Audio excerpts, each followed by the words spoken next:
જો મિત્રો, તો આ છે ને ખેડૂતની વેદના. આ ખેડૂત ઉપર જે અત્યારે માવઠા જેવી અસર, જે એટલો વરસાદ થયો છે એનાથી ને કેટલું ખેડૂતને નુકસાન થયું છે. આ ખેડૂતનું નુકસાન તો બાપા એક આ ખેડૂત સહન કરી શકે, કોઈ બીજો કોઈ વેપારી કે કોઈ પણ માણસ હોય એ કોઈ સહન ના કરી શકે. જોવો, આ એનો કપાસ છે. એ કપાસ અત્યારે કેટલો ઢરી ગયો છે. પેલો આ કપાસ જ છે. જે કપાસમાં નુકસાની થઈ છે, એ નુકસાનીમાં ભરપાઈ કરવા કોણ આવશે? આ જોવો, આ હે ને ગીંગોડા થઈ ગયા. એવા કપા હે ને માર્કેટમાં હે ને ઓછામાં ઓછા ભાવી હાવ નબળો ભાવી હે ને ઉતારે. આમાં હે ને કપાસિયા જો ઉગે ગયા. આવ કપાઈ ઉગી ગયા. ફલ રેગો નથી. કારણ ભાવાય કપાય ને વજન ઓછો. કપાસિયા ઉગે કોઈ નહીં. આ હાવ ગીંગોડા થઈ ગયા. આ ગીંગોડા થઈ ગયા. આ એવા આવું રૂ નો બને. આ હુકાઈ ગયેલ છે. આ જો કપા ભેગો દે. એવી રીતે અમારે માંડવીમાં જોવો, આ ભાર કરેલ પડ્યા હતા ઓપનરમાં. મિત્રો, આ ખેડૂતની વેદના, આ ખેડૂતની માંડવી, આ વરસાદે જે ખેડૂતની હાલત કરી છે. આ જો આ બધા દોડવા બગડે. આ દોડવા, આ ખેડૂતની વેદના, આ ખેડૂત એક જ સહન કરી શકે મિત્રો, બીજો કોઈ સહન ના થાય. હો, પાણી નીકળે. આ તો જો આખા વર્ષની મહેનત મારા ખેડૂતની જોતો કરી આવ ફેલ કરી નાખી. રોટલામાં આપણે પી દે દીધું હોય પછી મોઢામાંથી તો રોટલો લઈ લે એવું થયું. કોરીઓ મોઢેથી લઈ લે. જો તો કરી આમાં હવે મારો ખેડૂત કરે હું એ તો ઢોરને મોહીથી આ કૂસો લઈ લે. એવા કૂસો હળાઈ જાય તો ખાય નહીં. ઢોરે નહીં ખાય, નહીં કાંઈ થાય. આખા વર્ષની ખેડૂતની વેદના છે. આ બધી આ ખેડૂતનું કોણ સહન કરી શકે? આ ધરતી પુત્ર એક જ સહન કરી શકે. હો, કોઈ બીજાની દેવડ નથી કે આ સહન કરી શકે.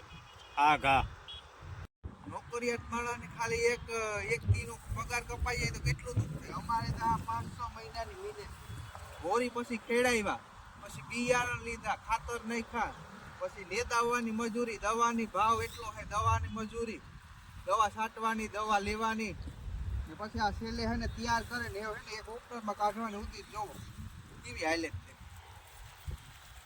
બધા દોડવા પલરે ગયા. જો હજે ભીના છે. આ નીકળો ગારો છે.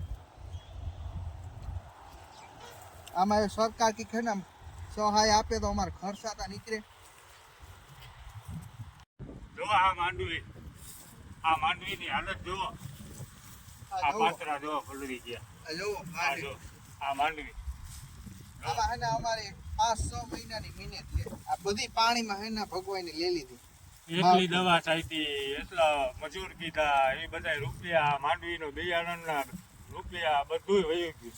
હા, એ ઓક્ટનમાં ખાલી કાઢવાને ઉત્યા જો પાથરા જો અમારે કેટલા ઇમની બધાય પડ્યા, બધાય પલરે ગયા. આમાં ખેડૂ કરે તો કરે કામ. આમાં ભીહુના કુસા નહીં દેતરી. આ કુસો એ ભીહુ નહીં ખાય.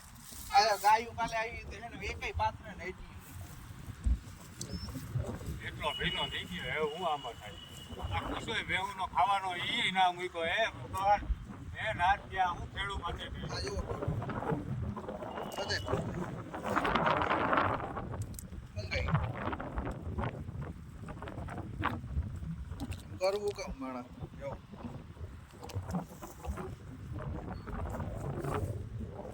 બધે મુશ્કેલી આવે બધે ખેડૂત માટે આવે. આયો કામ કરું. સરકાર કંઈક સહાય કરે અમારે ખેડૂતને, કંઈક માણસ અમારે હાપુસ હોય બધાય. એવું તમારે હે ને 5 રૂપિયા તેલનો ભાવ વધે તો તમને બહુ દુઃખ થાય. અમારે એટલી વીઘાની લાખો રૂપિયા નુકસાન થયું ખાલી એક ખેડૂત. 4-5 લાખ રૂપિયા, 1.5-2 લાખનું તો ખાલી બિયારણ આવે અમારે 60 વીઘામાં.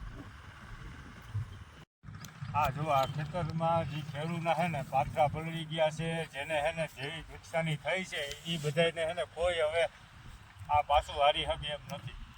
પણ હવે રામભાઈ, તમે સરકાર પાસે શું માંગણી કરો કે જેનાથી ને તમને કાંઈક ખેડૂતને થોડું ઘણું, જે ભગવાને લઈ લીધું એ તો ગયું જ છે, પણ જેનાથી તમને કાંઈક બિયારણના કે મજૂરના કે કાંઈક થોડું ઘણો ફાયદો થાય.